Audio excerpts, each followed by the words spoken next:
The blood-soaked letter fluttered in Lily Kincaid's trembling hands as the news of her father's murder sank deep into her heart like the lead bullets that had taken his life. Tears blurred her vision as she stood in the small Boston apartment she'd called home for the past 3 years while attending a women's college, a rare opportunity her father had insisted upon, even when others scoffed at the notion of educating a woman beyond the basics. Now, in the spring of 1876, everything had changed. "Miss Kincaid," the landlady's voice broke through her grief, "I'm terribly sorry about your father, but with no more payments coming." Lily nodded mechanically. Her father's ranch in Montana Territory, the Double K, had been her childhood home until her mother's death, when he'd sent her east for safety and education. The letter from Sheriff Donovan explained that her father had been shot by cattle rustlers, and now the creditors were circling. Without her father to run it, the ranch would be lost unless she returned immediately. "I understand, Mrs. Hargrove. I'll be gone by week's end." 2 days later, Lily stood at the Boston train station, her life's possessions packed into 2 trunks. At 22, with her education nearly complete, she'd planned to teach somewhere in New England. Instead, she was heading west, back to a home she barely remembered. "All aboard. Western Express departing in 10 minutes, the conductor called. Lily fumbled with her reticule, counting her meager funds again. The Transcontinental Railroad would take her as far as Kareen, Utah Territory. But from there, she needed to secure passage on the Montana-bound stagecoach to reach Deer Lodge in Montana Territory.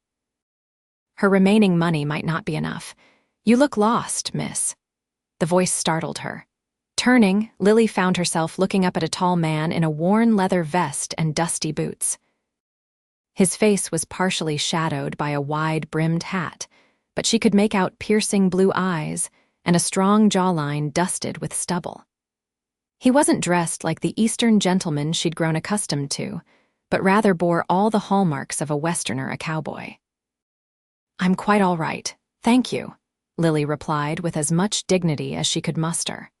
"Pardon my forwardness, but you've been starin' at that ticket counter for 10 minutes with a look that says your arithmetic ain't adding up favorably." He touched the brim of his hat respectfully. "Preston Irwin, madam. I couldn't help but notice you're headed west." Lily hesitated. Her Eastern sensibilities warned against speaking to strange men, but something in his direct gaze seemed trustworthy. "Lily Kincaid. I'm returning to Montana Territory. My father's ranch is there, near Deer Lodge." The man's eyebrows raised slightly.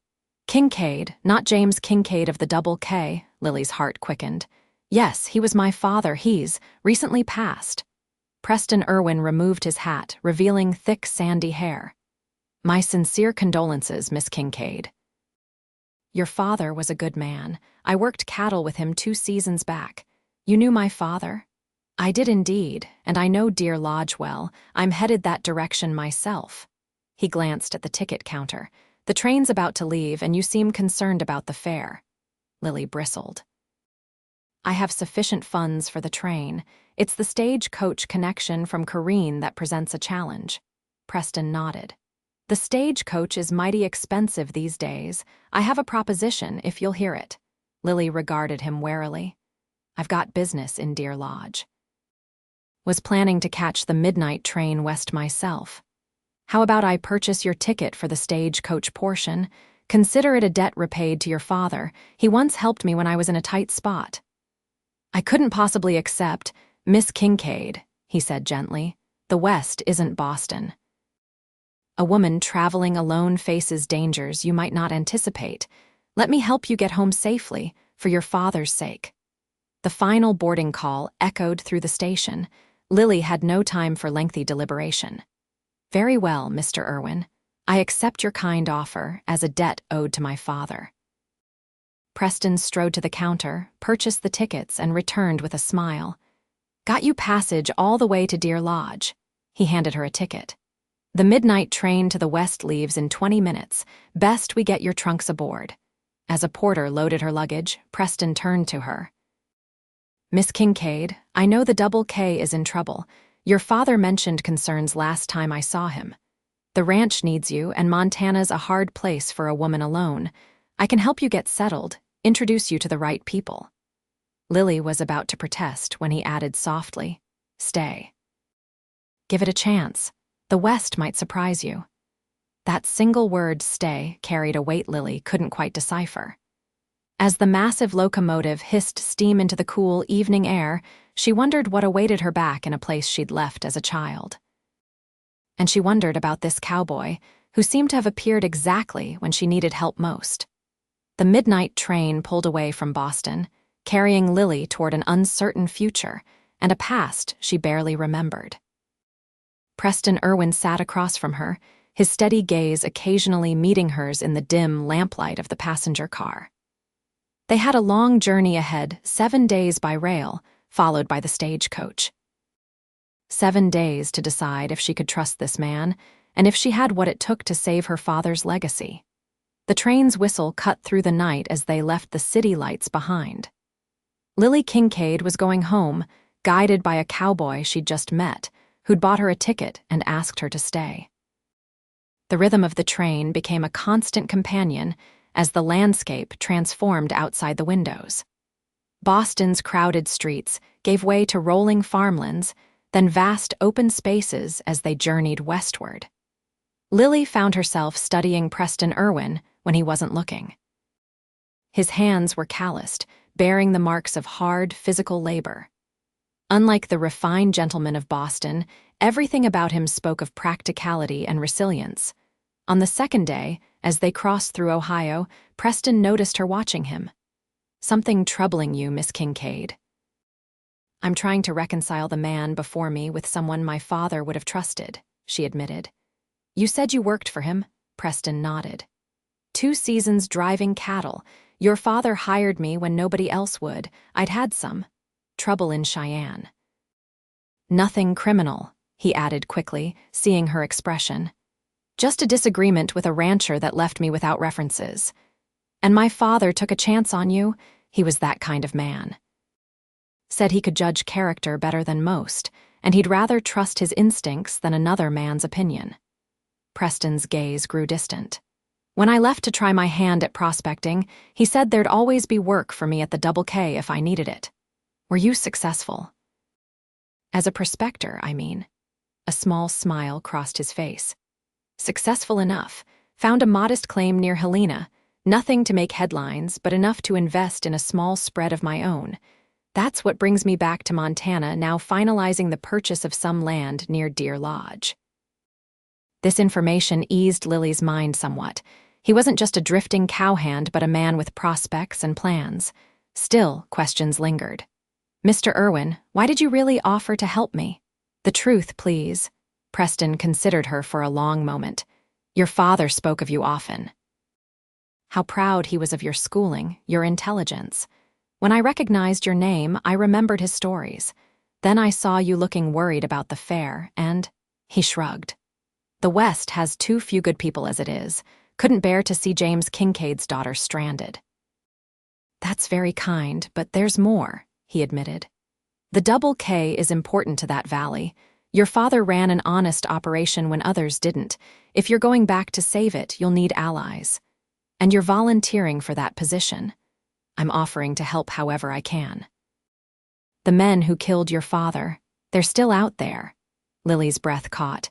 The sheriff's letter mentioned rustlers. Preston's jaw tightened.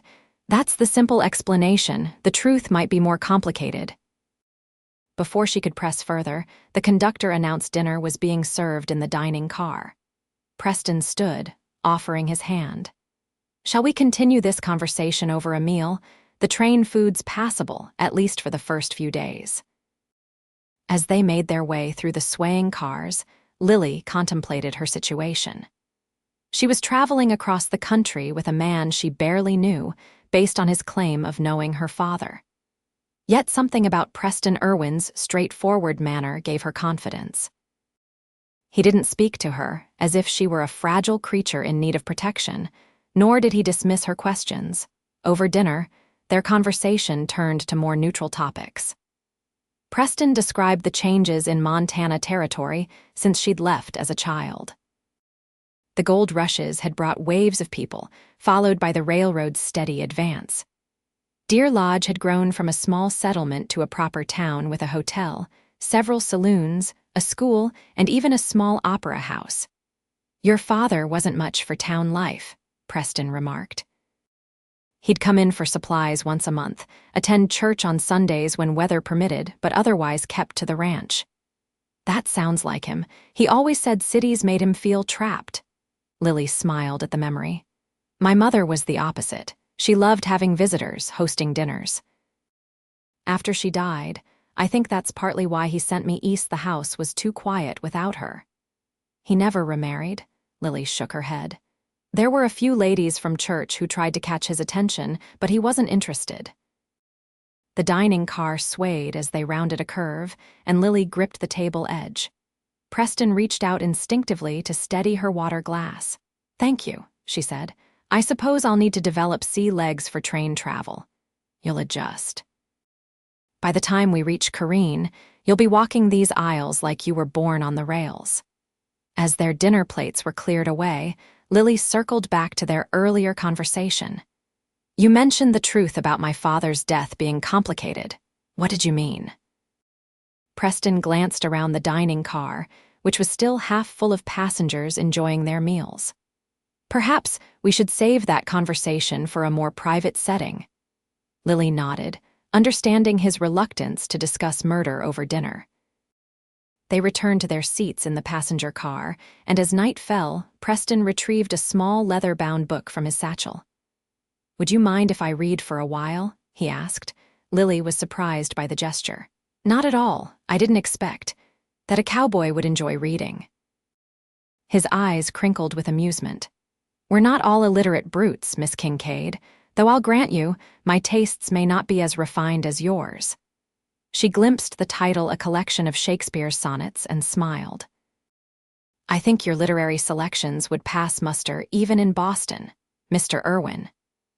As the train continued westward through the night, Lily watched the dark landscape rush by, occasionally illuminated by the moon when it emerged from behind clouds.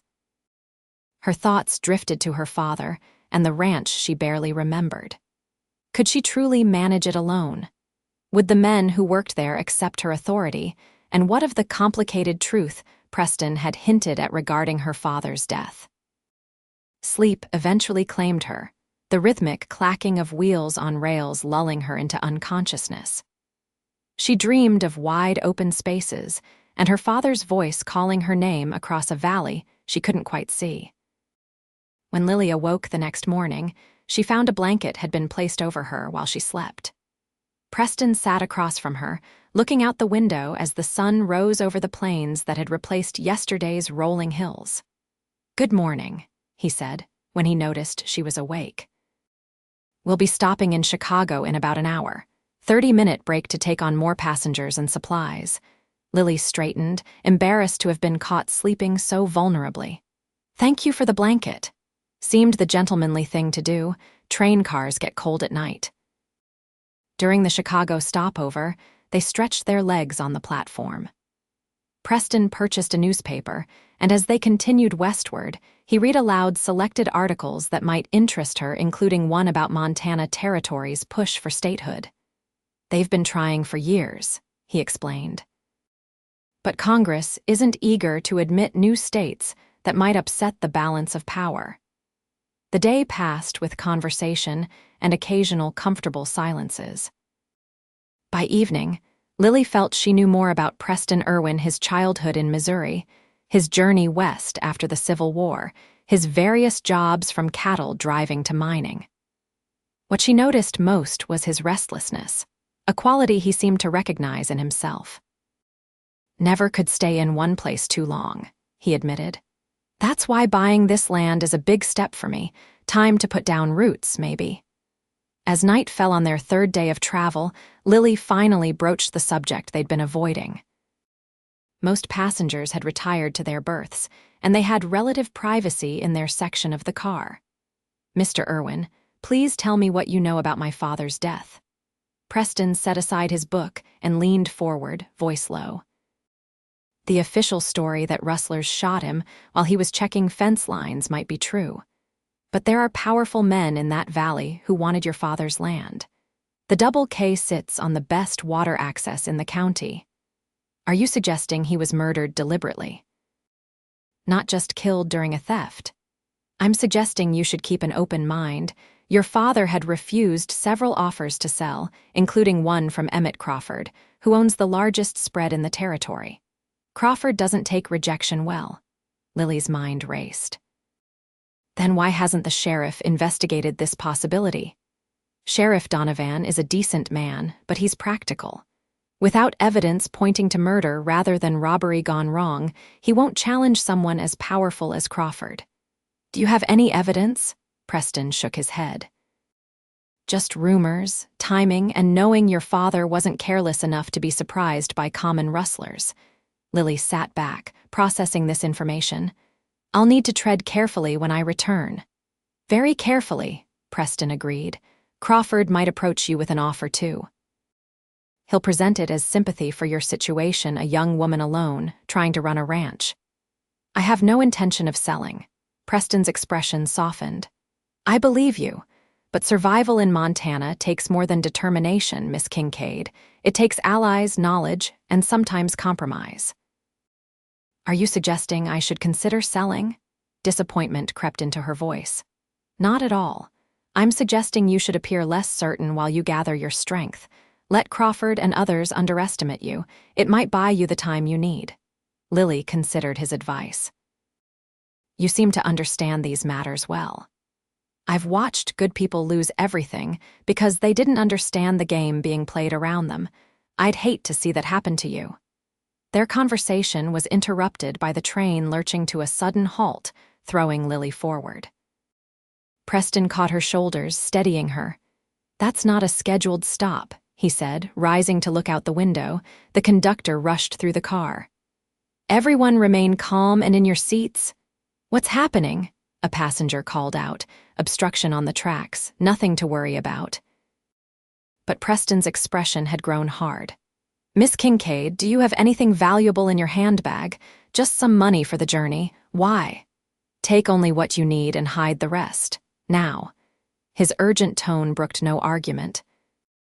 Lily quickly removed most of her money and tucked it into her boot as Preston had instructed, leaving only a small amount in her reticule. Train robberies are uncommon but not unheard of, Preston explained quietly. Might be nothing, but best to be prepared. Minutes stretched into tense silence.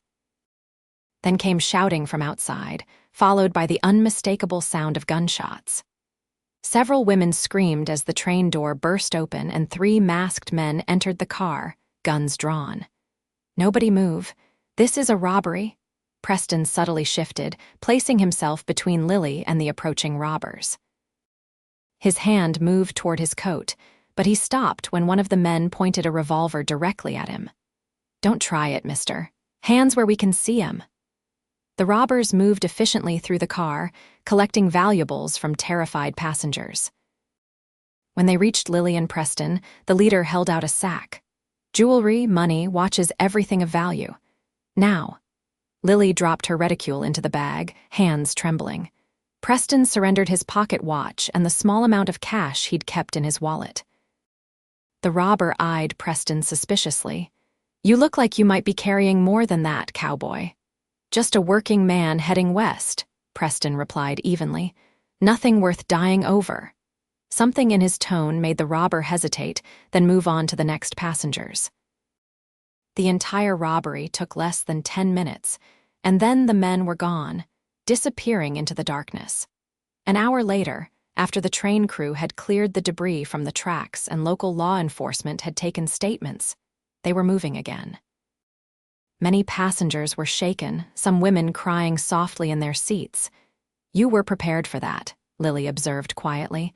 Have you experienced train robberies before? Once. Learned from it. Preston's expression was troubled.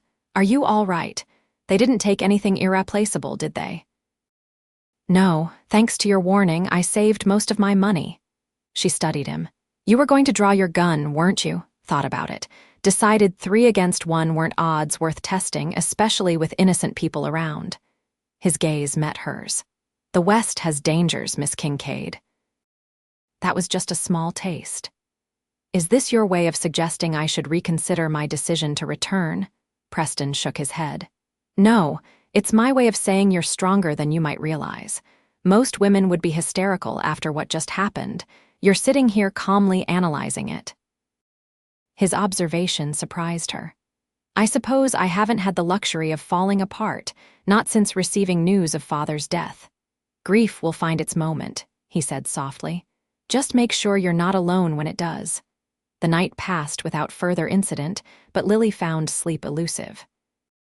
She watched Preston across from her, noting how even in sleep he maintained a vigilant posture, ready to react. This man was more complex than she had initially judged, educated enough to appreciate Shakespeare, tough enough to consider facing armed robbers, and observant enough to anticipate danger. As dawn broke on their 4th day of travel, the landscape outside had transformed dramatically.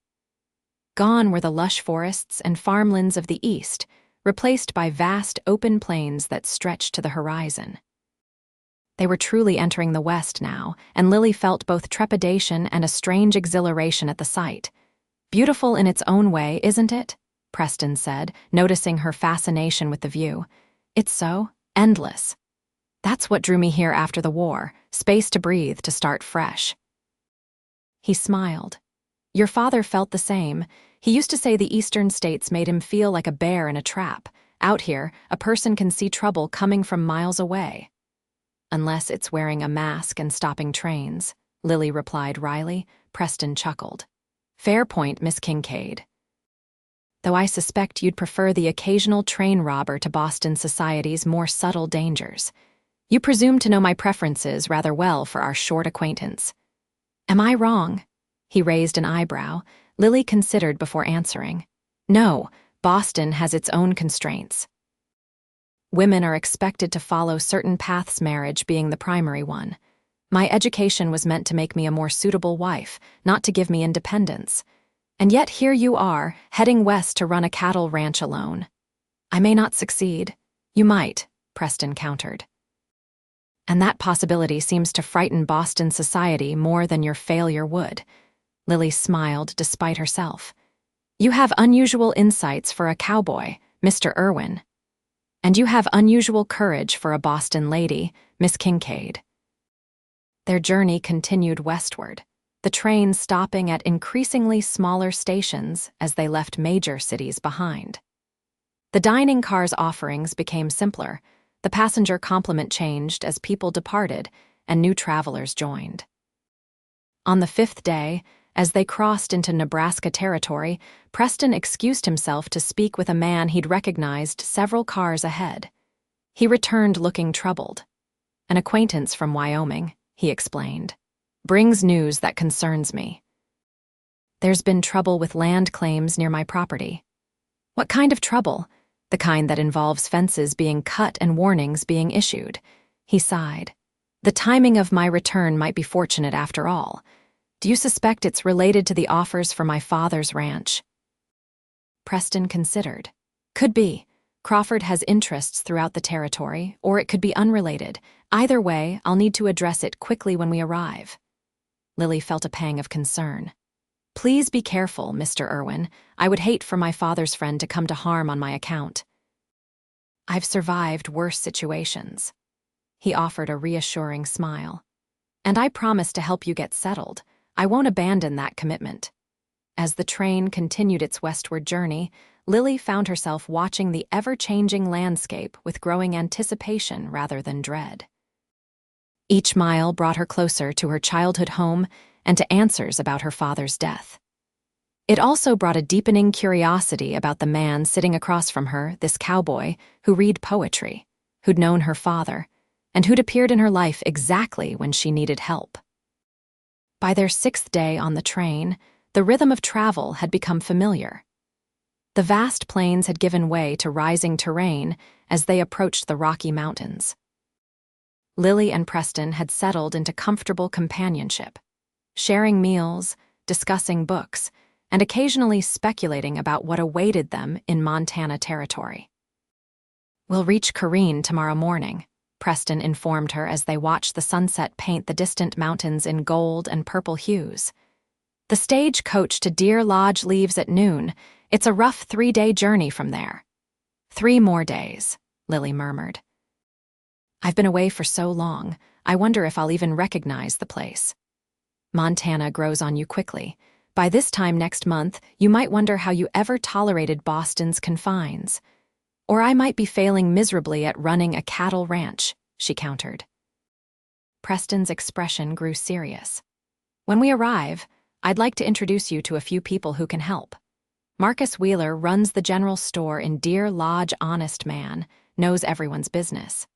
Sarah Jenkins teaches at the school, smartest woman in the territory, and no friend to Crawford. And Daniel Robertson, he foreman at your father's ranch, loyal to the bone. You've given this considerable thought. Planning improves the odds of success." He hesitated. "There's something else you should know before we arrive." Lily tensed. "What is it?"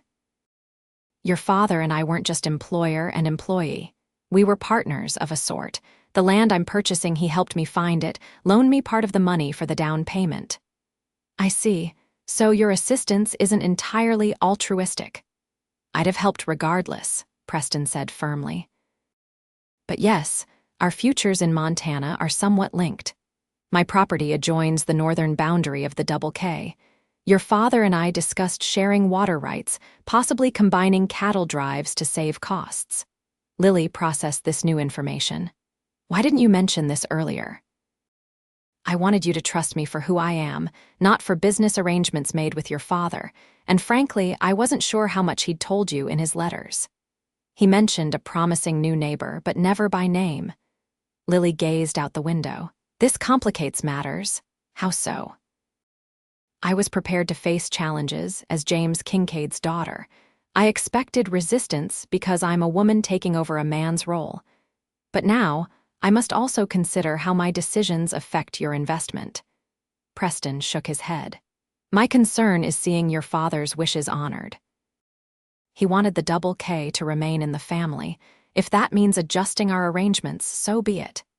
You're very understanding for a business partner." "Your father did more for me than loan money, Miss Kincaid. He believed in me when others didn't. That kind of debt isn't settled with dollars." As night fell and passengers prepared for sleep, Lily found herself contemplating Preston Irwin with new perspective. His interest in her welfare went beyond chivalry or even friendship with her father. Their futures were financially intertwined. Yet rather than feeling manipulated, she felt oddly reassured. He had a stake in her success, which made his offer to help more credible. The final full day on the train passed quickly. As they approached Kareen, Utah territory, the anticipation of journey's end brought a new energy to their interactions. Preston pointed out landmarks, explained the challenges of the stagecoach portion of their trip, and offered practical advice for their arrival. "The Montana stage is notorious for its rough ride," he warned. "Pack anything fragile in the center of your trunk and be prepared for dust, lots of it." "I'm not as delicate as I appear, Mr. Irwin," Lily assured him. "I may have spent recent years in Boston, but I was born in the West." "So you were." His eyes lingered on her face. "Sometimes I forget that. There's a resilience about you that goes beyond Eastern refinement." The train pulled into Kareen shortly after sunrise the next morning. The small but bustling town served as a major junction point, with passengers and freight transferring from the railroad to stagecoaches and wagon trains heading to Montana and Idaho territories. As they disembarked, Preston efficiently arranged for their luggage to be transferred to the stagecoach office. The station was crowded with travelers, freight haulers, and locals conducting business. "We have a few hours before the stage departs," Preston said as they exited the station. "There's a decent restaurant across the street if you'd like breakfast." They secured a table by the window where they could keep an eye on their luggage being loaded onto a cart for transport to the stage office. We should reach Deer Lodge by Saturday afternoon, assuming the weather holds and the roads are passable, Preston commented as they waited for their food. Lily nodded, her thoughts already racing ahead to what awaited her. How long has it been since you were last there? Almost a year. Things change quickly in these growing towns. And the Double K, have you heard anything about its condition recently? Preston hesitated. Only rumors. After your father's death, there was talk that some hands left. Ranches operate on tight margins without clear leadership. They can deteriorate quickly. That's what I feared. Lily's hands tightened around her coffee cup. I know livestock and ledgers make for different challenges, but I'm determined to learn what's necessary. The first challenge will be earning the respect of the remaining hands. Ranching is physical work, and they'll wonder how a woman plans to manage it. I don't expect to rope cattle myself, Lily said with slight irritation. A ranch owner need not perform every task personally. I can hire expertise while I learn the business aspects. Preston smiled. That's exactly the approach your father would approve, and it's why I believe you might succeed where others would fail. Their breakfast arrived, and as they ate, Preston shared more specific advice about the personalities she would encounter in Deer Lodge. The town had grown significantly in the decade since Lily had left, with a population now exceeding 500 souls. The territorial prison had been established there, bringing jobs and commerce. The town's growing fast, but it's still small enough that everyone knows everyone's business, Preston cautioned. Word of your return will spread quickly. Expect visitors within days of your arrival, some genuine, others curious, and a few with ulterior motives. After breakfast, they made their way to the stagecoach office. The noon departure was already drawing a crowd of passengers. Preston handled the arrangements, confirming their tickets and ensuring their luggage would be properly loaded. As they waited on the wooden bench outside the office, a well-dressed man approached them. Mr. Irwin, what a pleasant surprise. The man's smile didn't reach his eyes. I heard you'd struck it lucky in the goldfields. Preston stood, his posture stiffening slightly. Mr. Crawford, I didn't expect to see you in Kareen. Lily's attention sharpened at the name. This was Emmett Crawford, the man Preston had suggested might be connected to her father's death. Business brings me through regularly. Crawford's gaze shifted to Lily. And who might this lovely lady be?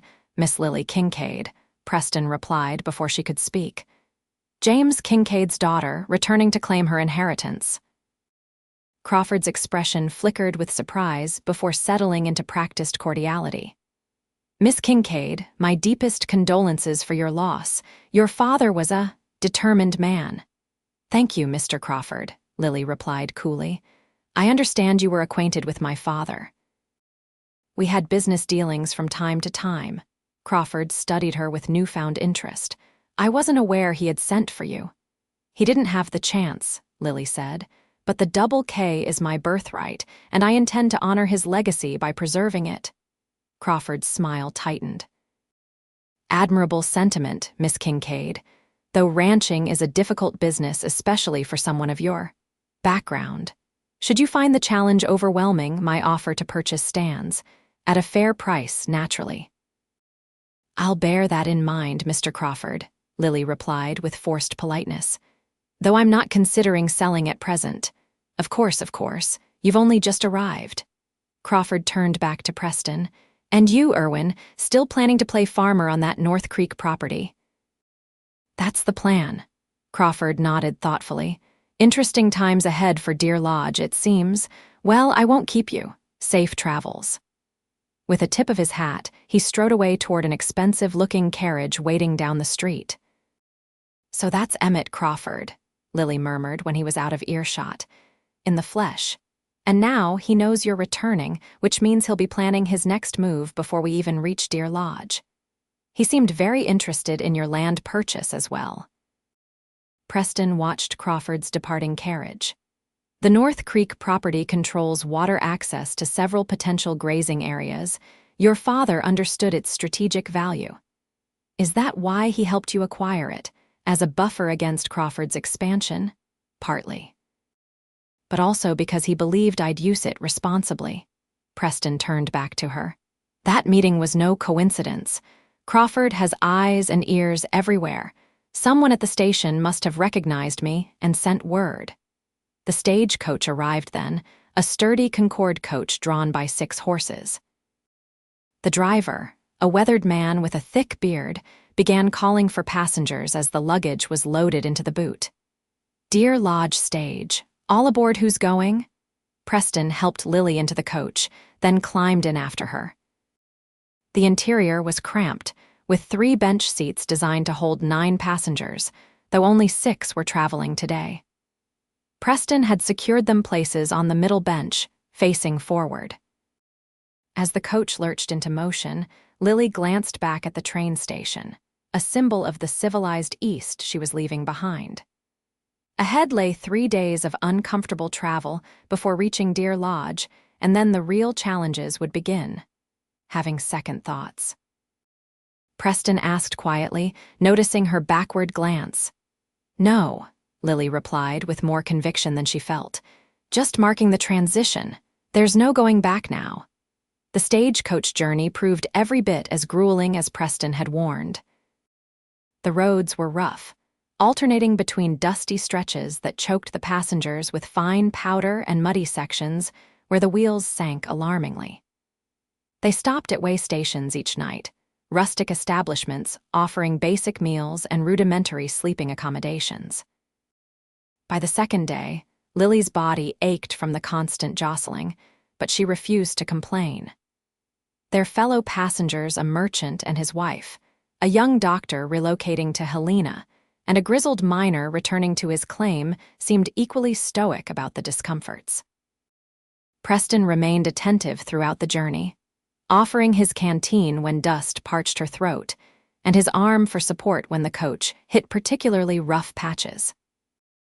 Their enforced proximity in the cramped coach created an unexpected intimacy, shoulders touching. Conversations held in low voices to avoid being overheard. On the afternoon of the 3rd day, the driver called down, "Deer Lodge comin' up in about an hour, folks." A ripple of relief passed through the weary passengers. Preston leaned closer to Lily. "Your father's ranch is about 5 miles south of town. We should stay at the hotel tonight, then head out to the Double K tomorrow." Lily nodded, her stomach churning with anxiety and anticipation. "I'd like to visit his grave first, if possible.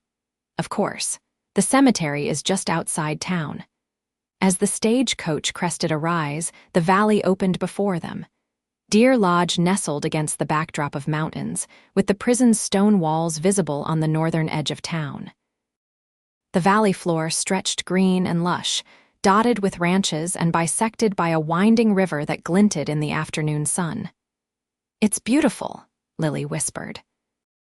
Memories began surfacing, fragmentary images of riding with her father across open meadows, her mother's garden behind the ranch house, the smell of pine trees after rain. "Welcome home, Miss Kincaid," Preston said softly.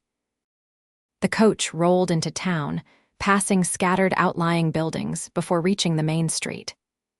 Deer Lodge had grown substantially since Lily's childhood. Wooden sidewalks lined the street, connecting a variety of businesses. The general store, a bank, 3 saloons, a hotel, and various shops. People moved about their business, some pausing to watch the stage's arrival. They pulled to a stop in front of the Deer Lodge Hotel, a 2-story wooden structure with a broad porch. The driver called down, "End of the line, folks. Welcome to Deer Lodge." As Preston helped Lily descend from the coach, she felt countless eyes upon her. News traveled fast in small towns, and her arrival with Preston would certainly fuel speculation. "Miss Kincaid," a voice called from across the street. A tall, broad-shouldered man with a sheriff's badge hurried toward them. "I'm Sheriff Donovan. I wrote to you about your father." "Sheriff, thank you for your letter," Lily replied, extending her hand. "I came as quickly as I could." "Irwin," the sheriff nodded to Preston. "Heard you were heading back this way. Didn't know you two were acquainted." "We met in Boston," Preston explained. When I learned Miss Kincaid was James's daughter, I offered to help her return safely. The sheriff's eyes moved between them thoughtfully. Well, that was fortunate timing. Miss Kincaid, I'm sorry we're meeting under these circumstances. Your father was well respected in this community. Thank you, Sheriff. I'd like to visit his grave if you could direct me. Of course. Small cemetery just past the church. He gestured down the street. I'd also appreciate if you'd stop by my office tomorrow. There are some matters regarding your father's death we should discuss. The meaningful look he gave Preston suggested there was more to tell than he'd included in his letter. Lily nodded. I'll come by in the morning. After securing rooms at the hotel and refreshing themselves from the journey, Lily and Preston walked to the cemetery. The small plot of land held perhaps 50 graves, most marked with simple wooden crosses, though a few had proper headstones. Her father's grave was near the back, under a large cottonwood tree. The wooden marker was new, the earth still mounded. Lily knelt beside it, tracing the carved letters of her father's name with trembling fingers. James Robert Kincaid, 1824-1876, beloved father, respected rancher. Preston stood a respectful distance away, giving her privacy for this moment. Tears that Lily had held back for weeks finally spilled down her cheeks. I'm here, Father, she whispered. I've come home to take care of the Double K, just as you would have wanted. I promise I won't let you down. She remained there until the setting sun cast long shadows across the graveyard. When she finally rose, her legs stiff from kneeling, Preston was still waiting patiently. Are you all right? He asked gently. I will be, Lily replied, wiping away the last of her tears. Tomorrow we face the living. Tonight I needed to pay my respects to the dead. They walked back toward the hotel in silence, the streets growing quieter as businesses closed for the evening.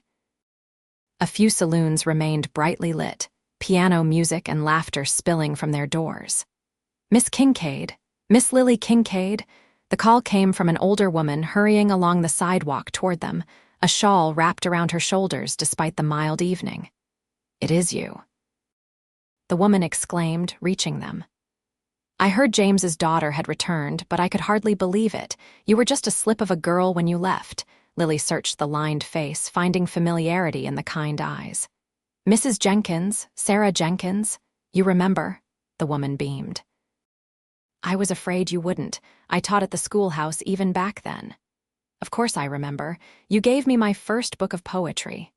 Mrs. Jenkins turned to Preston with a knowing smile. Mr. Irwin, I see you've appointed yourself Miss Kincaid's guardian. Just offering assistance to James's daughter, Preston replied. I mentioned you'd be a good person for her to know. And he was right, Lily said. I expect I'll need allies in the days ahead. Indeed you will, child, indeed you will. Mrs. Jenkins lowered her voice. There's much to discuss, but not here on the street. Perhaps you could call on me tomorrow afternoon. My home is just behind the schoolhouse. I'd be delighted. With a quick embrace and promises to speak further tomorrow, Mrs. Jenkins continued on her way. As they resumed their walk to the hotel, Preston commented, That's one ally secured already. She seems unchanged from my childhood memories. It's comforting to find something familiar. At the hotel, they paused in the small lobby. The dining room was still open, offering simple fare for late arrivals. Would you care to join me for dinner? Preston asked. Thank you, but I think I'll retire early. It's been an overwhelming day. He nodded, understanding. Then I'll bid you good night, Miss Kincaid. What time would you like to head out to the ranch tomorrow? After I meet with the sheriff, perhaps mid-morning? I'll arrange for a buggy. Preston hesitated. The ranch hands will be watching you closely when you arrive. First impressions matter greatly. I'm aware. I won't show fear if that's your concern. A smile touched his lips. I have no doubt you'll handle yourself admirably. You are James Kincaid's daughter, after all. Indeed I am. Good night, Mr. Irwin, and thank you again for your help with this journey. My pleasure, Miss Kincaid. As Lily climbed the stairs to her room, she felt the weight of the past 10 days pressing upon her, the shock of her father's death, the hasty departure from Boston, the long journey west, and the unexpected alliance with Preston Irwin. Tomorrow would bring new challenges as she faced her inheritance and the mystery surrounding her father's murder. Sleep came fitfully that night, her dreams filled with shadowy figures and her father's voice calling warnings she couldn't quite understand. Morning brought renewed determination. After a simple breakfast, Lily made her way to the sheriff's office, a small building adjacent to the jail. Sheriff Donovan was at his desk, reviewing wanted posters. "Miss Kincaid, please come in," he said, rising to his feet. "Coffee? No, thank you." "I'm eager to hear what you couldn't include in your letter." The sheriff gestured to a chair and resumed his seat. "I'll be direct. Your father's death wasn't a simple case of rustlers catching him unawares. James was too experienced for that. Mr. Irwin suggested as much during our journey." Donovan's eyebrows rose. "Did he now?" "Well, he's right. The day before your father was killed, he came to town to see me, said he had evidence that someone was falsifying land records at the territorial office, changing boundaries, reassigning water rights." "Evidence against whom?"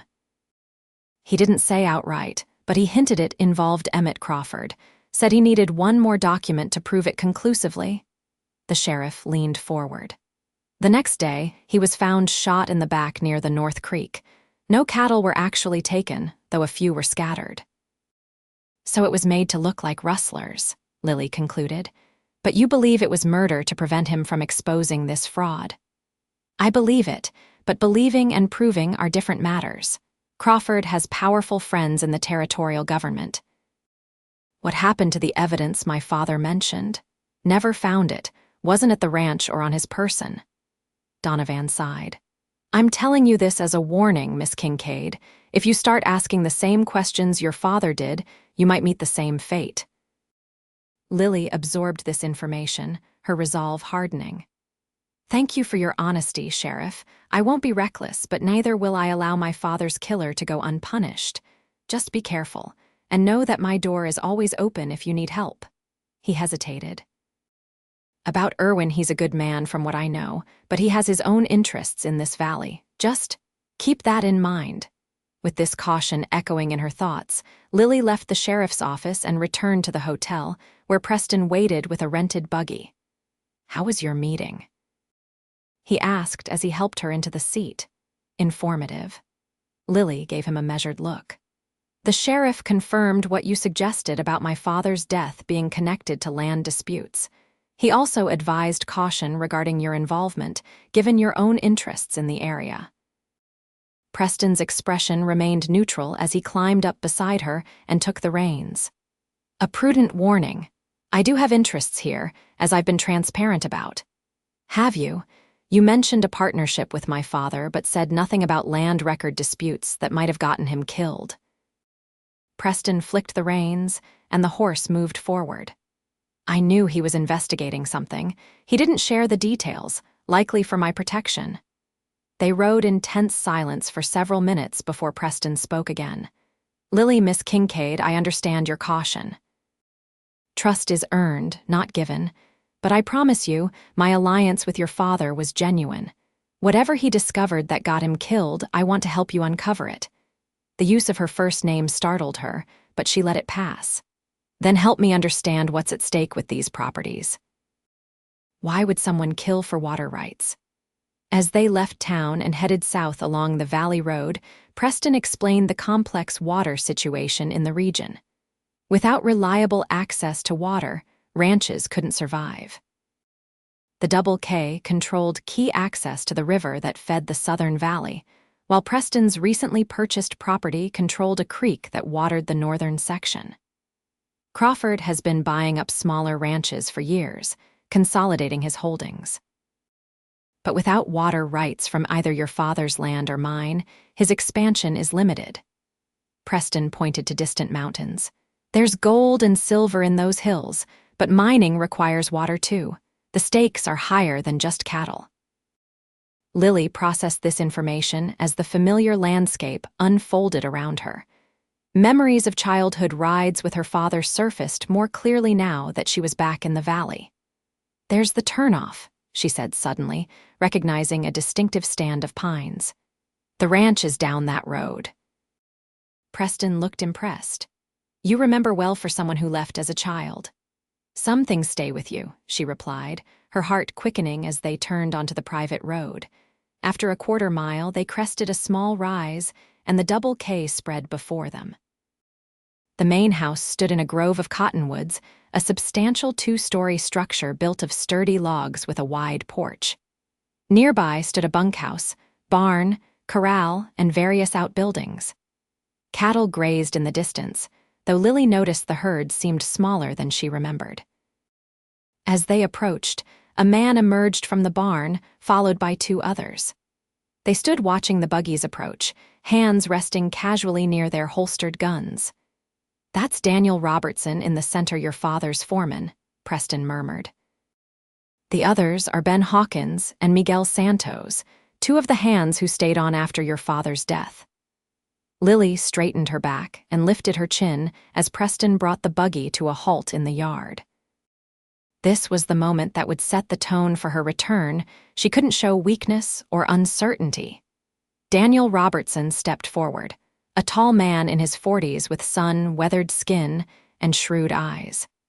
He removed his hat as Preston helped Lily down from the buggy. "Miss Kincaid, I presume?" Robertson said, his voice revealing neither welcome nor hostility. "Your father spoke of you often, Mr. Robertson. I understand you've been keeping things running since my father's death. I'm grateful." "Done what I could, madam, but we're short-handed." Half the crew left after the funeral, figuring the place would be sold. Lily met his gaze directly. "The double K is not for sale, Mr. Robertson. It's my home and my legacy. I intend to restore it to what my father built." Something like approval flickered in the foreman's eyes. "That's good to hear, madam. It'll be a challenge, though. We've had trouble since your father died, fences cut, cattle scattered. Some might say it's just bad luck."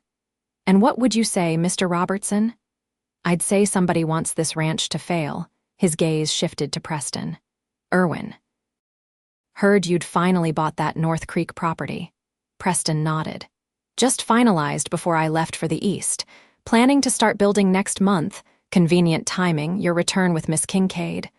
"Fortunate, not convenient," Preston corrected. "James was a friend." Helping his daughter seemed the least I could do. Robertson seemed to accept this, turning back to Lily. "Would you like to see the house, Miss Kincaid? It's been kept ready for your arrival." Lily felt a surge of emotion. "Yes, please." As Robertson led them toward the main house, the other ranch hands returned to their tasks, though Lily felt their curious glances following her. The house stood much as she remembered, though weathered by the years. The porch steps creaked under her boots, a sound from her childhood that unlocked a flood of memories. Robertson opened the front door. "Mrs. Callahan from town has been coming out to clean once a week. She was here yesterday, knowing you were expected." Lily stepped inside, emotion tightening her throat. The main room was just as she remembered: her father's chair by the fireplace, her mother's piano against the far wall, the bearskin rug where she had played as a child. Time seemed to compress, the intervening years melting away. "Thank you," she managed. "I'd like a few moments alone, if you don't mind." "Of course. I'll show Mr. Irwin to the bunkhouse where he can wash up." Robertson paused. "When you're ready, I'll be happy to go over the ranch accounts with you. Your father kept meticulous records." After they left, Lily moved slowly through the house, trailing fingers over familiar furniture, opening doors to rooms frozen in time. Her father's bedroom remained untouched, his clothes still hanging in the wardrobe, his pocket watch on the nightstand. In her childhood bedroom, she found her old dolls carefully arranged on the shelf, waiting for her return. On her father's desk in the study, ledgers were stacked neatly beside a framed photograph of Lily and her mother. She picked it up, studying her mother's gentle smile and her own childish face. Setting it down, she noticed something odd: a loose floorboard beneath the desk, slightly raised at one edge. Kneeling, Lily pried up the board to reveal a small space beneath. Inside was a tin box. Her heart racing, she removed it and opened the lid. Inside lay a folded document and a letter addressed simply. Lily. Her hands trembling, she opened the letter first. My dearest Lily, if you are reading this, then my suspicions were well-founded, and I have met an untimely end. I've discovered evidence of land fraud that implicates powerful men in this territory. The enclosed document proves that boundaries have been illegally altered in the territorial records.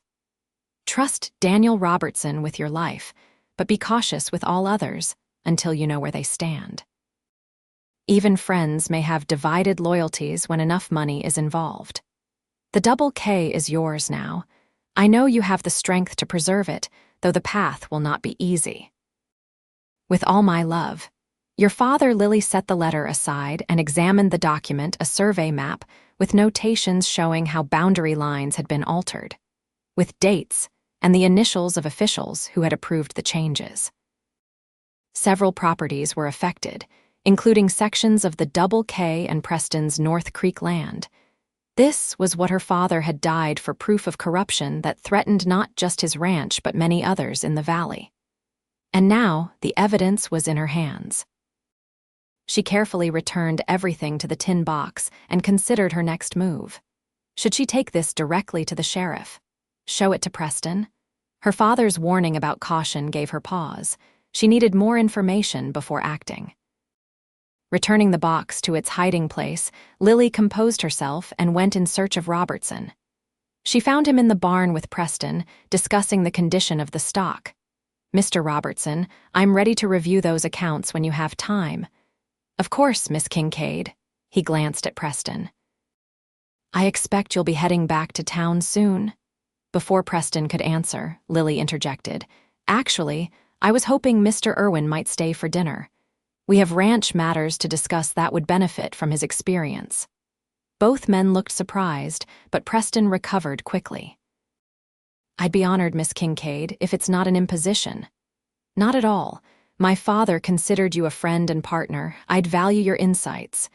As they walked toward the house, Preston asked quietly, Did you find something?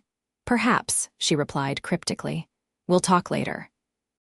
The rest of the afternoon was spent reviewing the ranch accounts with Robertson. The situation was concerning but not desperate. Cattle counts were down due to the disruptions after her father's death, and cash reserves were limited. They could survive through winter if nothing else went wrong, but spring would be tight. As dusk approached, Robertson excused himself to check on the evening chores, leaving Lily and Preston alone in the study. You've been distant since we arrived, Preston observed. Did you find something in the house that troubled you? Lily studied him, weighing her father's warning against her own instincts. Finally, she made her decision and retrieved the tin box from its hiding place. My father left this for me, she said, handing him the document but keeping the letter. It appears to be what got him killed. Preston examined the survey map, his expression darkening. This is serious evidence of fraud. It shows how property lines were systematically shifted to redirect water rights, including on my property. Did you know about these alterations? I suspected the official surveys didn't match the actual boundaries, but I had no proof. He looked up at her. Your father must have compared the original surveys with the current records. This would certainly give Crawford motive. The question is, what do I do with it now? Taking it to the authorities seems dangerous when we don't know who's involved in the fraud. Preston handed the document back to her. You need powerful allies. The territorial governor might help, but he's in Helena, or you could try the federal land office, though that would mean a trip to Bozeman. For now, I think I'll keep this hidden and tell no one else. At least until I've had a chance to settle in and assess who can be trusted. She replaced the box beneath the floorboard. Will you help me, Preston, despite your own interests in this matter? I will. His gaze held hers. Your father trusted me. I hope in time you will too. During dinner, prepared by Mrs. Callahan before she returned to town, they discussed more immediate ranch concerns. Preston offered practical suggestions for securing the property against further sabotage and rebuilding the herd. You should consider hiring a few more hands, he advised. Men Robertson trusts. The current crew can't adequately patrol the boundaries. I'll speak with him about it tomorrow, Lily agreed, though funds are limited until we can sell some cattle. I might be able to help with that. I know a buyer in Helena looking for stock to send east. As darkness fell, Preston prepared to return to town. I'll come back tomorrow to help with the south pasture fence Robertson mentioned. It needs repair before cattle can graze there safely. I appreciate that. Lily walked him to the door. And thank you for your discretion regarding what I showed you. Your trust means a great deal, Lily. The use of her first name seemed natural now. Be vigilant. I don't like leaving you here, but I know Robertson will keep watch. I'll be fine. This is my home, after all.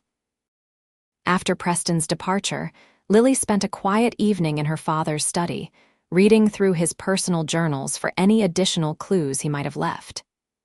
Eventually, exhaustion overcame her, and she retired to her childhood bedroom, now prepared with fresh linens. As she drifted towards sleep, the sounds of the ranch surrounded her cattle lowing in the distance, the creak of the windmill, the rustle of cottonwood leaves outside her window. Different from Boston's city noises, yet oddly comforting. She was home, despite the circumstances that had brought her back.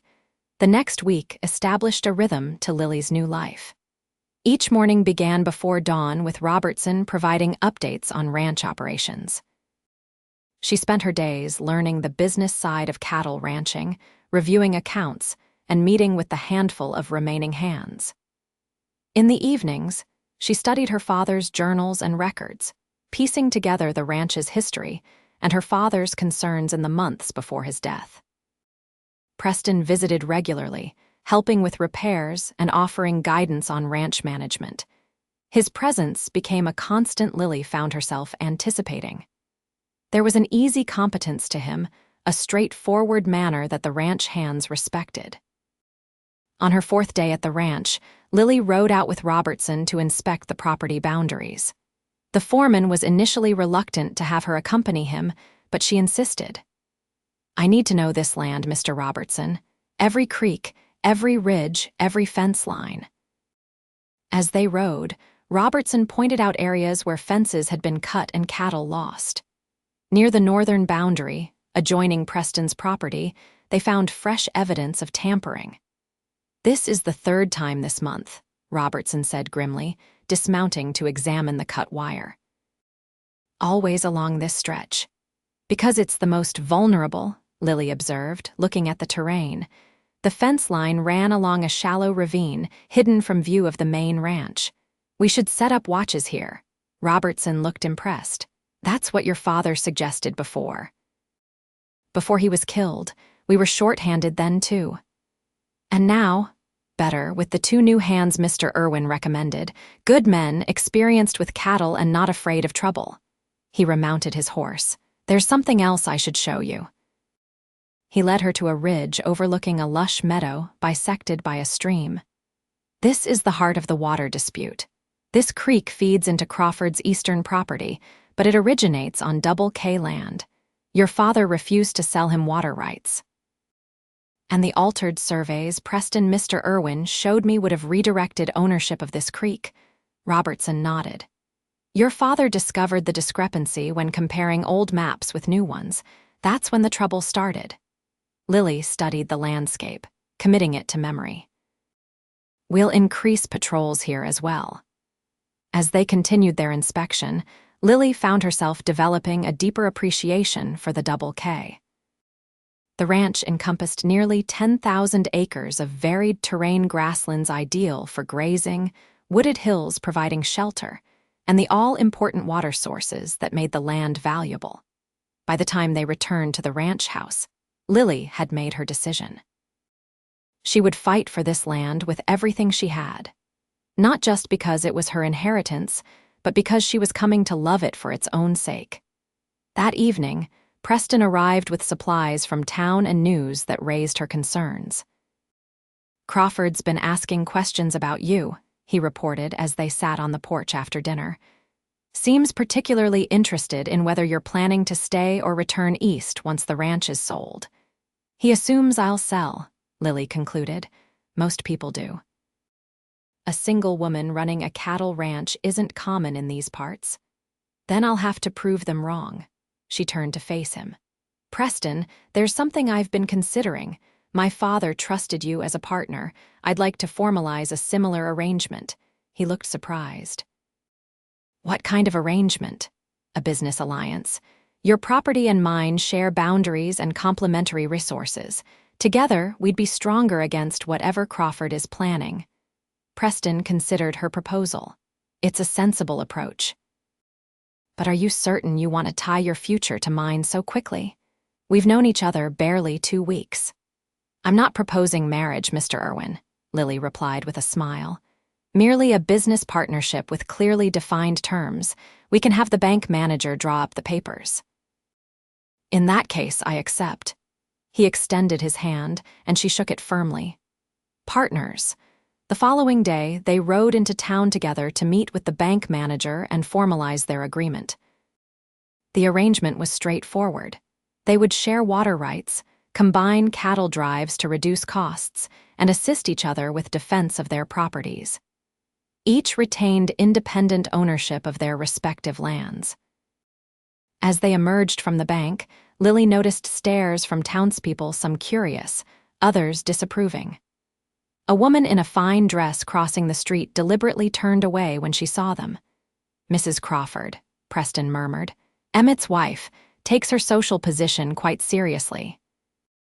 I should call on her, Lily decided. Better to establish civil relations than create unnecessary enemies. Preston looked skeptical but nodded. Just be careful what you reveal. Their next stop was the general store, where Preston introduced Lily to Marcus Wheeler, the proprietor. Wheeler was a rotund, friendly man with shrewd eyes that missed nothing. Miss Kincaid, a pleasure to finally meet James's daughter. He spoke of you often. Mr. Wheeler, I understand you were a friend to my father. Indeed, I was terrible business his passing. Wheeler lowered his voice. I've held some items for you that he ordered before his death. Special seeds for your mother's garden and books he thought you'd enjoy. The mention of her mother's garden brought unexpected tears to Lily's eyes. Thank you, I'd forgotten about the garden. He never did. Kept it tended all these years, said it reminded him of better times. Wheeler moved to retrieve a package from behind the counter. Here you are, already paid for. The package contained flour and vegetable seeds, along with 3 books, recent novels from Eastern publishers that must have been expensive to obtain in the territory. He ordered these the week before he died, Wheeler continued. Said he had a feeling you might be returning sooner than planned. This revelation stunned Lily. Had her father anticipated his own murder? Had he been preparing for her return even before his death? As they completed their purchases and prepared to leave, Wheeler added, Miss Kincaid, there's something else you should know. The night before your father died, he entrusted me with a letter to be mailed to the U.S. Marshal's office in Helena. Said if anything happened to him, that letter would explain why. Lily exchanged glances with Preston. Did you mail it? The very next day, after hearing the news. Never knew what it contained, but I expect the marshals do by now. This new piece of information changed the situation dramatically. If federal marshals were investigating, Crawford and his allies would be increasingly desperate to cover their tracks. They thanked Wheeler and continued their errands, stopping by the sheriff's office to inform Donovan about the cut fences. As they were leaving, a dusty rider came tearing into town, heading straight for the sheriff's office. Fire at the Thompson place, he shouted, dismounting in a rush. Started in the barn, spreading fast. Sheriff Donovan emerged from his office. Gather the bucket brigade. Anyone with a wagon, start hauling water from the river. The Thompson Ranch was a small operation about 2 miles east of town. As townspeople mobilized to help, Lily and Preston exchanged concerned looks. The Thompsons' place borders Crawford's property, Preston said quietly, and they've refused to sell to him twice. Do you think it's connected? Could be coincidence, but fires are an effective way to force distressed sales. Lily concluded grimly. We should help. They joined the efforts, Preston driving a wagon of water barrels while Lily helped organize the women preparing food and bandages for the firefighters. By nightfall, the fire was contained, but the Thompson barn was destroyed, along with a significant portion of their winter hay. As they surveyed the damage, Preston overheard Thompson talking with Sheriff Donovan. This wasn't no accident, Sheriff. We found coal oil splashed on the barn wall. Somebody set this deliberately. Donovan looked grim. You have any enemies, Thompson?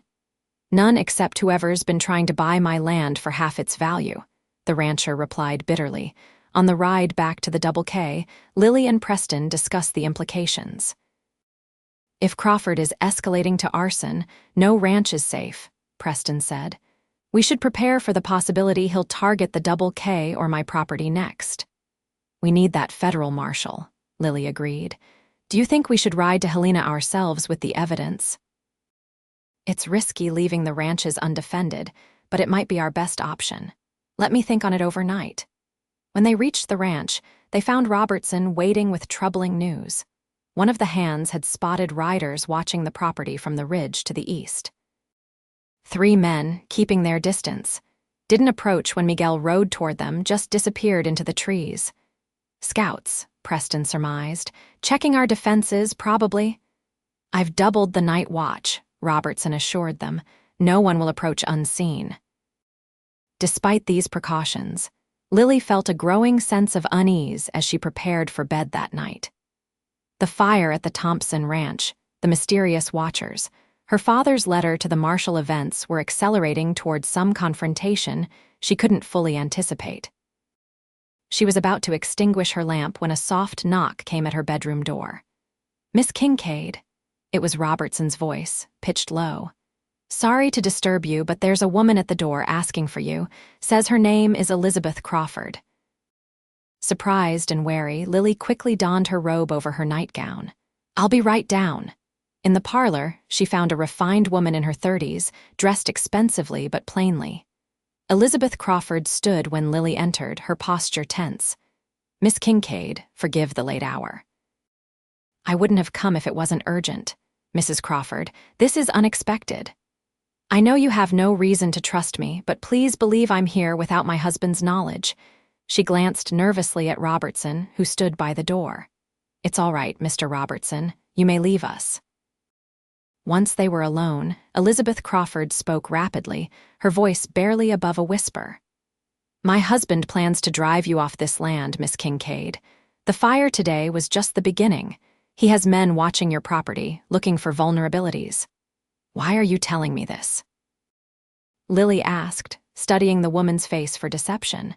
Because your father was kind to me once, when others weren't, and because I've watched my husband destroy too many lives in his quest for power. Elizabeth's hands twisted together anxiously. There's more. He knows about the evidence your father gathered. He's been searching for it since James died. How do you know this? I overheard him with his men. They searched this house while you were in Boston but found nothing. Now they believe you must have it.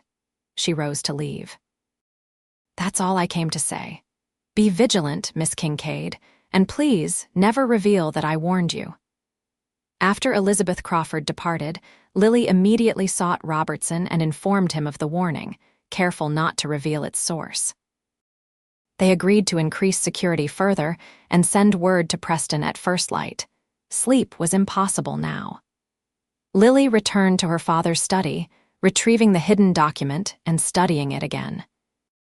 If Crawford was desperate enough to burn out neighboring ranchers, what would he do to obtain this evidence? At dawn, she sent a ranch hand to town with a message for Preston, requesting his immediate return. By mid-morning, he arrived, concern evident in his expression as Robertson briefed him on the nighttime visitor and her warning. This changes things, Preston said when they were alone in the study. If Crawford is moving this aggressively, we can't wait for the marshal to act. We need to take the evidence to Helena ourselves. Leaving the ranch undefended would be exactly what he wants, Lily countered. I think we should set a trap instead. What kind of trap? Let Crawford believe the evidence will be moved. Create a diversion that draws his attention while we ensure the real document remains secure. Lily's mind was working rapidly. If we can catch him or his men in an illegal act, the sheriff would have to act. Preston considered her plan. It's risky. These men have already killed once.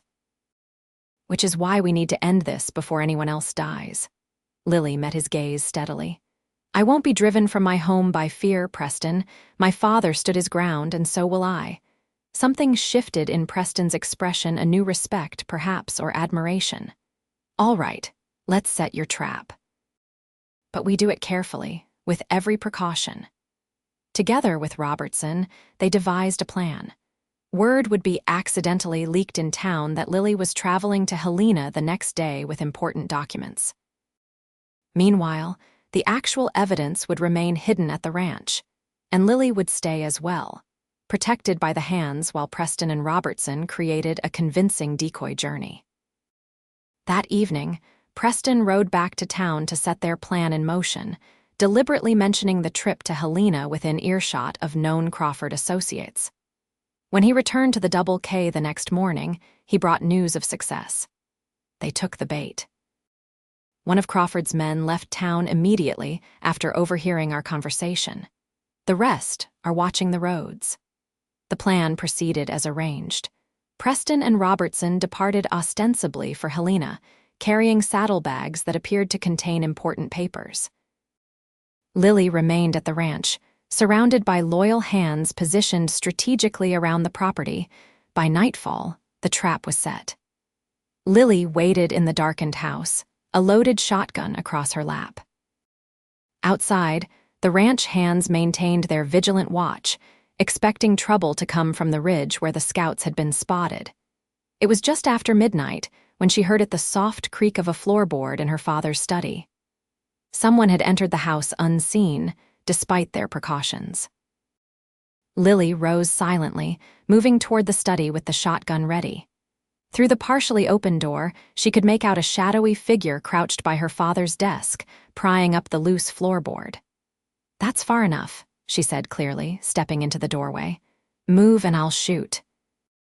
The figure froze, then slowly straightened. In the dim moonlight filtering through the window, Lily recognized the intruder, not one of Crawford's men, but Preston Irwin himself. Preston, what are you doing here? You're supposed to be on the road to Helena. He turned to face her, his expression unreadable in the darkness. I came back. Robertson continued on alone. Why are you searching my father's desk in the middle of the night? The shotgun remained steady in her hands, though her heart raced with confusion and growing suspicion. Preston made no move toward her.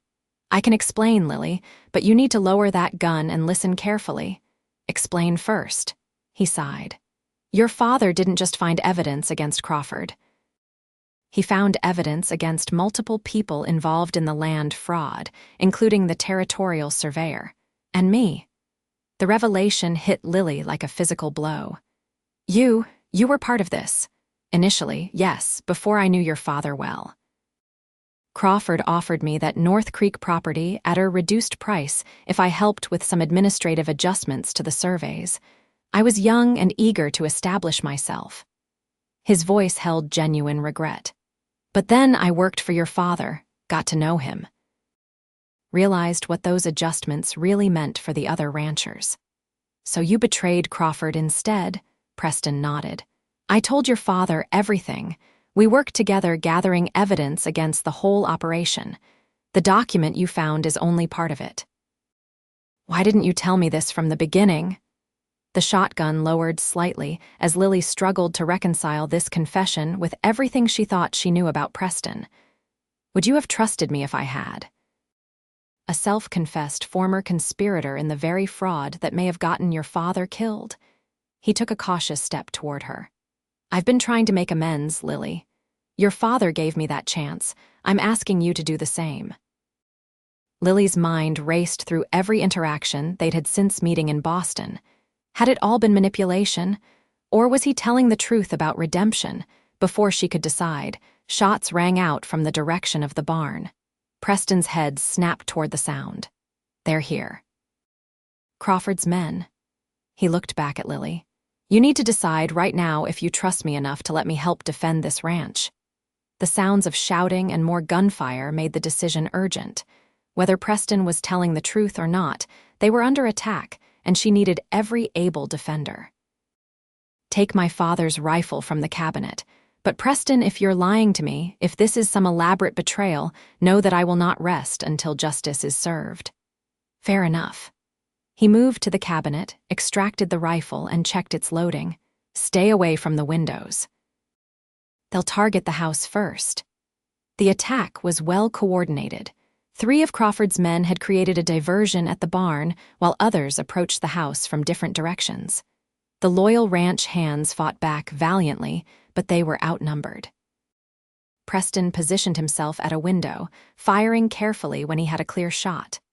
They're trying to reach the porch if they get inside. I know. Lily had moved to another window, shotgun ready. We need to hold them off until morning. Sheriff Donovan is sending men at first light. You planned that contingency? Of course. I suspected Crawford might move against the ranch once he thought it vulnerable. A figure darted between outbuildings, and Lily fired a warning shot. I just didn't expect to find you at my father's desk when it happened. Preston fired, and a cry of pain confirmed he'd hit one of the attackers. I came back because I realized the document you found isn't the only evidence. Your father would have hidden copies or additional proof. I was looking for it when you found me. And did you find anything? No. But his reply was cut short by the sound of breaking glass from the kitchen. They're coming in the back. Lily moved quickly toward the kitchen, Preston following. 2 men were climbing through a broken window when they entered. Lily fired the shotgun, hitting one in the shoulder. The other ducked back outside. We can't defend all entry points, Preston said grimly. We need a more defensible position. The root cellar. There's only one way in, and the walls are stone. Lily led the way to a door off the kitchen. We can hold out there if necessary. The sound of the front door splintering confirmed they were out of time. They hurried down the cellar steps, Preston barricading the heavy door behind them with a beam designed for that purpose. The root cellar was small but solid, with shelves of preserved food and supplies. A small ventilation window near the ceiling provided minimal light and air, but was too small for entry. How many men did you count? Lily asked as they positioned themselves to defend the door. At least 6, maybe more. Preston checked his ammunition. They'll search the house first. When they find the hiding place empty, they'll become desperate. Above them, they could hear boots on the floorboards and voices calling to each other as Crawford's men searched the house. Occasionally, shots were fired outside the ranch hands, still resisting from their positions. If we survive this, I want the whole truth, Lily said quietly. Everything about your involvement with Crawford, with my father, all of it. You'll have it, I promise. Preston's gaze held hers in the dim light. For what it's worth, helping you wasn't part of any scheme. When I saw you at that Boston station, I genuinely wanted to help James Kincaid's daughter. Before Lily could respond, a voice called down from the top of the stairs. We know you're down there, Miss Kincaid. Come out now, and nobody else gets hurt. They remained silent. Heavy boots descended the first few steps, stopping at the barricaded door. Last chance. We only want the documents your father stole. Hand them over and we'll leave peacefully. Preston whispered, They're lying. They can't leave witnesses now. Lily raised her voice. I've sent the evidence to the U.S. Marshal's office in Helena. You're too late. A curse, then the sound of something heavy hitting the door. They were trying to break through. That door will hold for a while, Preston assured her. It's solid oak. The pounding continued intermittently for what seemed like hours, occasionally punctuated by threats or demands. Lily and Preston remained vigilant, weapons trained on the door, speaking in whispers during the lulls. If Crawford is behind this attack, he's desperate, Preston observed. This isn't a subtle night raid, it's an outright assault on a major ranch. He must believe the evidence would destroy him completely. Or he thinks no one would question another tragic accident, the Kincaid place burning down with the owner inside. just weeks after her father's murder. Lily's voice was steady despite the dire situation. Either way, he's made a critical error. This attack is too visible to ignore, even without the land fraud evidence. As dawn approached, the assault on the door ceased. Eerie silence fell over the house. Do you think they've given up? Lily whispered. Preston shook his head. More likely they're trying another approach. Stay alert. Minutes later, they smelled smoke. They're burning the house, Lily realized with horror. They plan to smoke us out or let us burn. Preston moved to the tiny ventilation window, standing on a shelf to peer out. I can see flames on the east side of the house. It's spreading fast. The smoke began filtering into the cellar, thin wisps at first, then thickening steadily. They covered their mouths with handkerchiefs, but breathing was becoming difficult. We can't stay here, Preston coughed. We'll have to make a break for it. Wait. Lily moved to the far corner of the cellar, pulling at what appeared to be a solid stone in the wall. It came loose, revealing a narrow tunnel. My father showed me this when I was a child. It leads to the creek bed about 50 yards from the house. It was an escape route from Indian attacks in the early days. Preston looked impressed. You're full of surprises, Miss Kincaid. This way. Lily led him into the tunnel, which was barely high enough to crawl through. The earthen passage was reinforced with timber supports at intervals, creating a sturdy if claustrophobic escape route. They emerged among bushes near the creek, hidden from view of the house. From their position, they could see the ranch house was now fully engulfed in flames. Crawford's men were watching the blaze, apparently satisfied their victims were trapped inside. We need to reach the barn, Preston whispered. If we can get to horses, we can ride for town and bring back help. There. Lily pointed to where several of the ranch hands were pinned down behind the corral. If we can create a distraction, they might be able to break free and help us.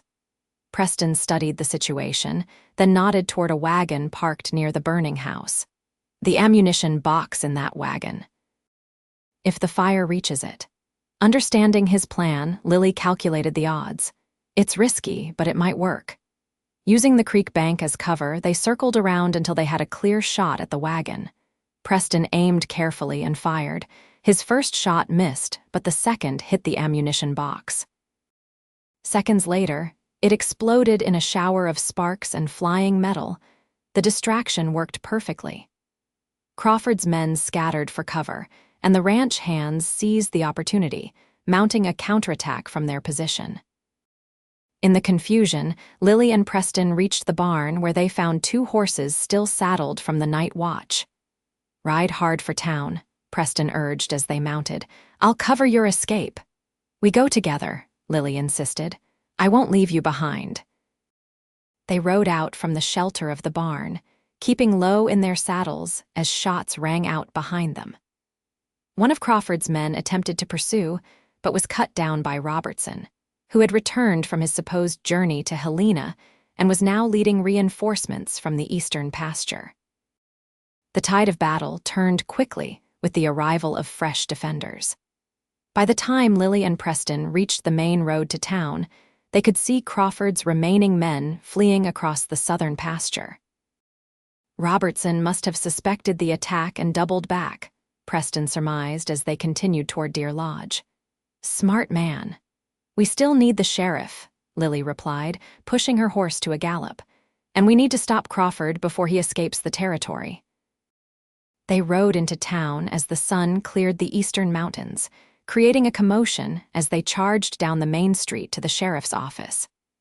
Donovan was already awake, alerted by the glow of the distant fire visible from town. Crawford's men attacked the ranch, Lily reported breathlessly. They've burned the house and tried to kill us. I've got men saddling up now, Donovan assured her. But Crawford himself left town yesterday, headed for Helena supposedly. He's running, Preston concluded. He knows the game is up. While the sheriff organized a posse to ride to the Double K, Lily and Preston headed to the telegraph office. Despite the early hour, the operator was persuaded to send an urgent message to the U.S. Marshal's office in Helena, warning them that Crawford was likely fleeing and should be apprehended. By mid-morning, reports began filtering back to town. The ranch house was destroyed, but the other buildings had been saved. 2 of Crawford's men had been killed in the attack, and 1 captured alive, a significant development, as he might be persuaded to testify against his employer. Most importantly, a telegram arrived from Helena. Emmett Crawford had been arrested while attempting to book passage on the eastbound train. The evidence James Kincaid had sent to the marshal's office, combined with the survivor's testimony about the attack, would ensure he faced justice for both the land fraud and James's murder. As the immediate crisis passed, Lily found herself in Sarah Jenkins's parlor, accepting the older woman's hospitality while coming to terms with the loss of her childhood home. "The house can be rebuilt," Mrs. Jenkins assured her. "The important thing is that you're safe and your father's killer will face justice."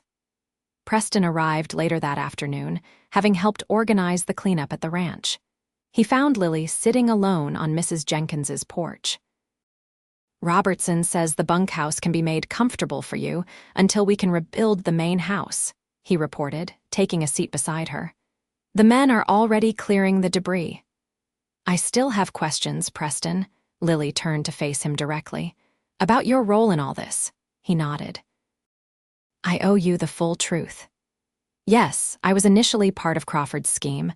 I was young, ambitious, and he offered me an opportunity I couldn't refuse, or so I thought at the time.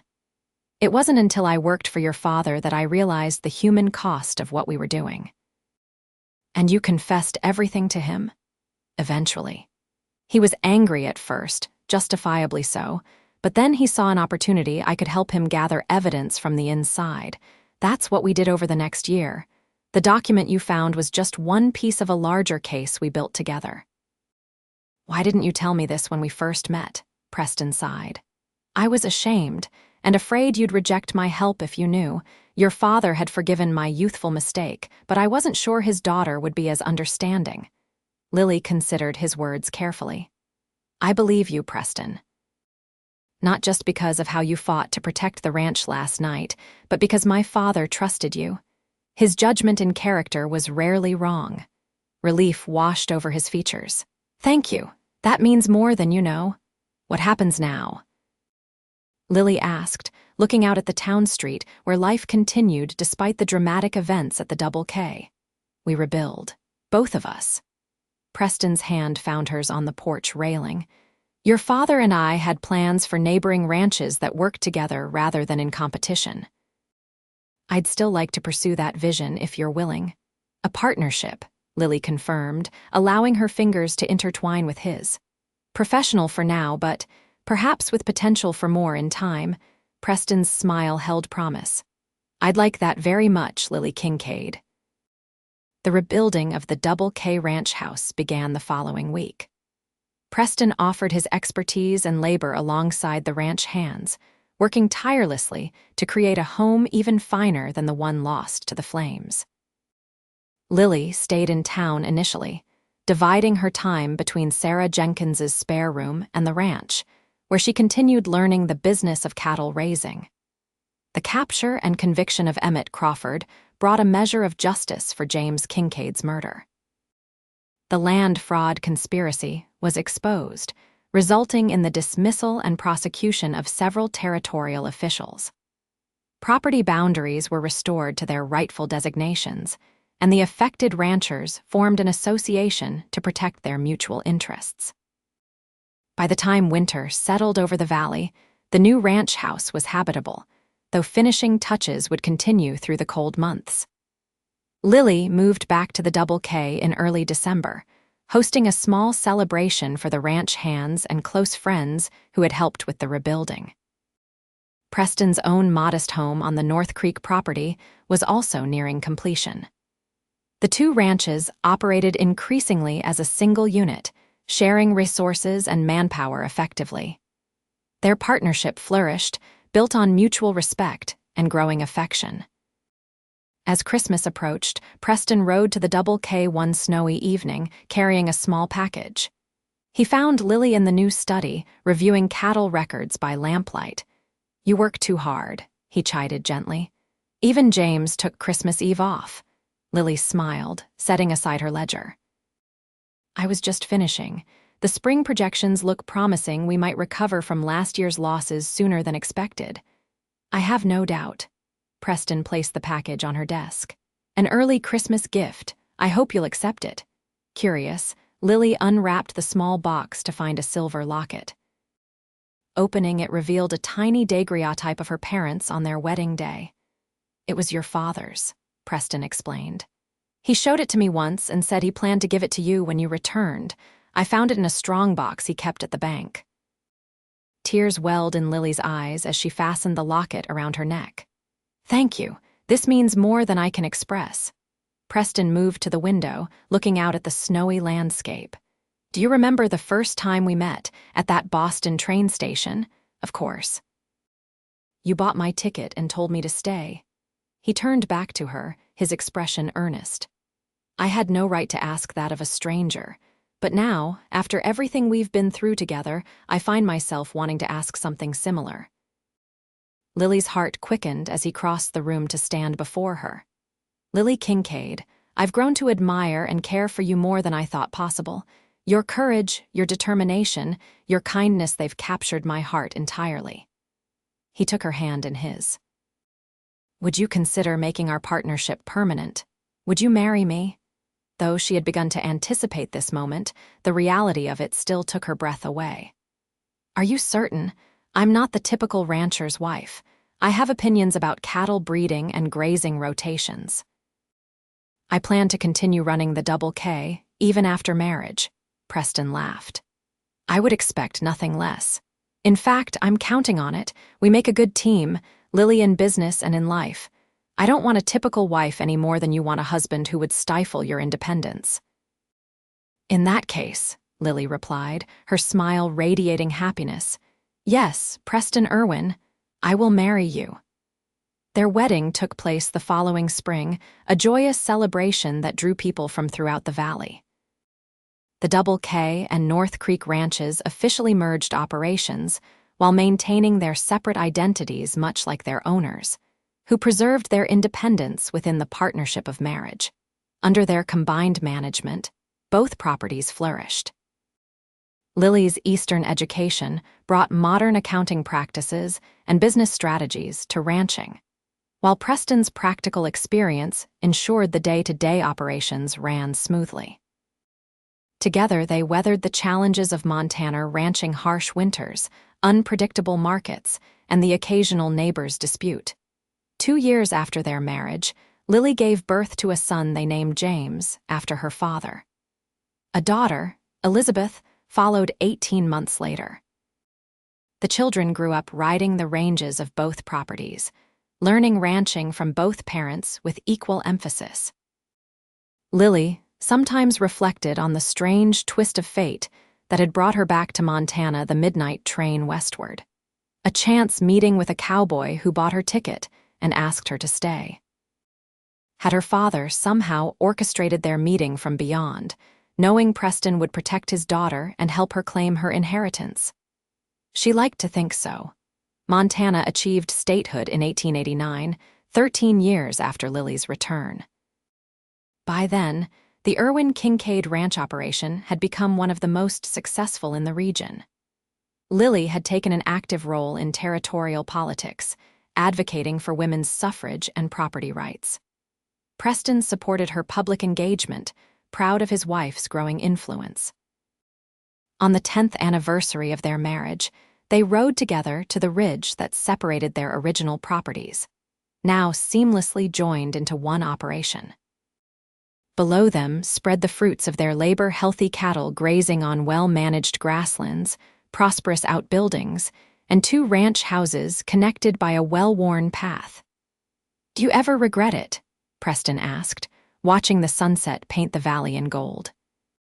Staying in Montana instead of returning to Boston society, Lily smiled, reaching for his hand. Not for a moment. This is where I belong, where we belong, together. Together, he agreed, leaning over to kiss her. The best decision I ever made was buying that ticket and asking you to stay. As they rode home in the fading light, Lily Kincaid Irwin reflected that sometimes life's greatest journeys begin with a leap of faith and a midnight train to the west.